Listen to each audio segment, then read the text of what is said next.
welcome back to the Montreal Man Show. I'm your host, of course. My name is Joseph. Thank you for tuning in either on TikTok or on YouTube. Thank you for doing that. Appreciate it. And I was basically asked, if you saw on the hashtag, to give a reaction to the 2025 election. Well, I'm happy it's over, for one thing. And I don't really care who you voted for. I don't care if you voted for the left, the right, the middle. I don't care. This is just me giving my reaction to the results because I was asked to do so. Now, if you would have asked me 6 months ago, if the election was held 6 months ago, it would have been a different outcome. Okay. For those of you who don't know, the Liberals won the election yesterday.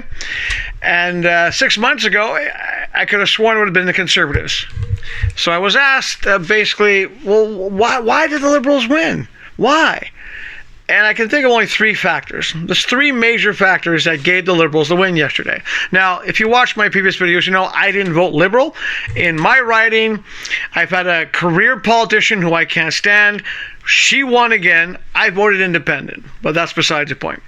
But getting back to my point, there were three factors I think contributed to the Liberals winning the election. And it's not just the fact that they put it off until now. No, it was, number one was they got rid of Justin Trudeau. Everybody was sick and tired of Justin Trudeau. Pierre Trudeau was spinning his grave with what Justin Trudeau did to the country. So that was the first thing. You got rid of Justin Trudeau. Second thing is that a lot of people didn't trust Singh or Poilievre. They didn't like it. They really didn't like Poilievre. The fact that, over the years, another career politician, both of them were, over the years, basically got to the point where it was just like, we're tired of the BS. We got tired of the Liberals' BS. Poilievre, we didn't like your BS. Singh, it's nothing but BS. So that didn't help either. I mean, after all, Poilievre didn't even win his own seat, his own riding. Now, the third thing, which I think is the major factor, which is the most important factor in this election that caused the results to go the way they went, was the anti-U.S. feeling right now. And the fact that good old Donald, Mr. Wannabe Oompa Loompa dictator, basically has been plugging Poilievre. He's been pushing Poilievre, you're going to be the kind of guy that, will realize that I'm your friend kind of thing. And the fact that on election day, Donald, that wannabe dictator, that Putin's puppet, decided to put a text saying that, Canadians are voting for a leader who will basically realize the value of being the 51st state. That was like a deciding factor for a lot of people. Because I spoke to people in my neighborhood after I went and voted. And some of them were honest. They said they only voted for Mona because they recognized the name. They didn't recognize the name of the independent. They didn't recognize the name of the conservative that was running. So they kind of just went out of habit. They voted red. Right? But a few others who I remember a couple of months ago were thinking they're going to vote conservative because they were just sick and tired of the Liberals screwing up the country. I asked them, well, did you vote? And they said, yeah. Who'd you vote for? And they said they voted red. And I went, what? Why? They said basically they didn't like Poilievre because of things he said, but mostly because they didn't like the fact that Donald Trump liked him. And with all the anti-U.S. sentiment in this writing, I wasn't surprised. Because when you go grocery shopping, all you hear is, no, I don't want to buy U.S., I don't want to buy U.S. So in some ways, Donald Trump helped the Liberals win this election. Now, as for going forward with the politics and so forth, who knows? All I know is, from myself, I am sick and tired of career politicians. I think politicians should be limited to 10 years because, let's be honest, none of these politicians know what it's like to be a working Canadian. As for us Canadians, I don't think anything's going to change. I think our lives are going to go on the way they have been going, where our housing costs will keep on rising, our costs for food and bills will keep on rising, and our paychecks are going to go nowhere. I don't think anything's going to change.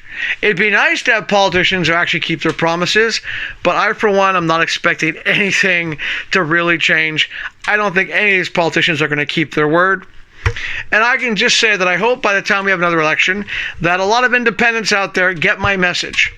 That it's about time that all the independents sort of get together and win some ridings. Heck, form a coalition of independents. Call it the Bloc Canada. Go ahead. take my idea, the Bloc Canada, and run with it, because I don't think until we have another election again, anything's going to change.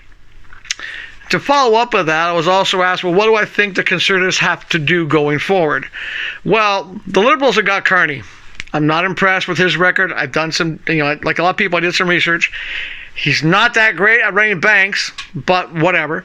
As for Poilievre, I honestly think if the Conservatives were to change Poilievre out at the same time Justin left, they could have had a better chance of winning, because, like I said, a lot of people voted red just because they didn't like the fact that Trump, that good old wannabe dictator, liked Poilievre.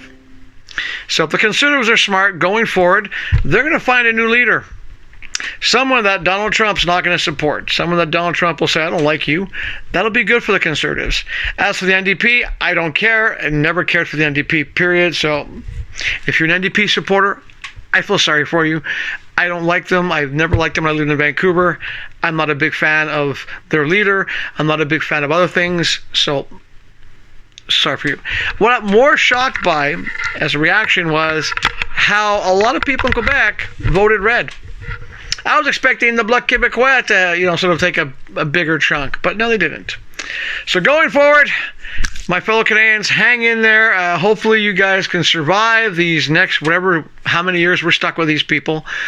Hopefully eventually we'll get politicians who don't become career politicians. And keep the struggle going. As long as we don't become that 51st state, we're still better off.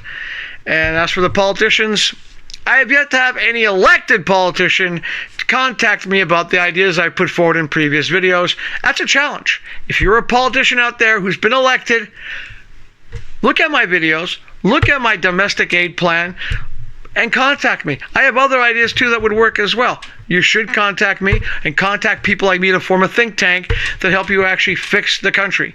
Because we should be putting Canadians first.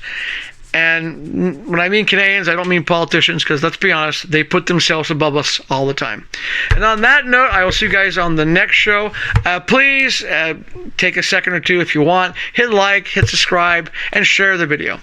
So until the next show, take care of yourselves. As I say on my other channel, do your best for your body, your mind, and your emotional well-being. Do your best to stay healthy.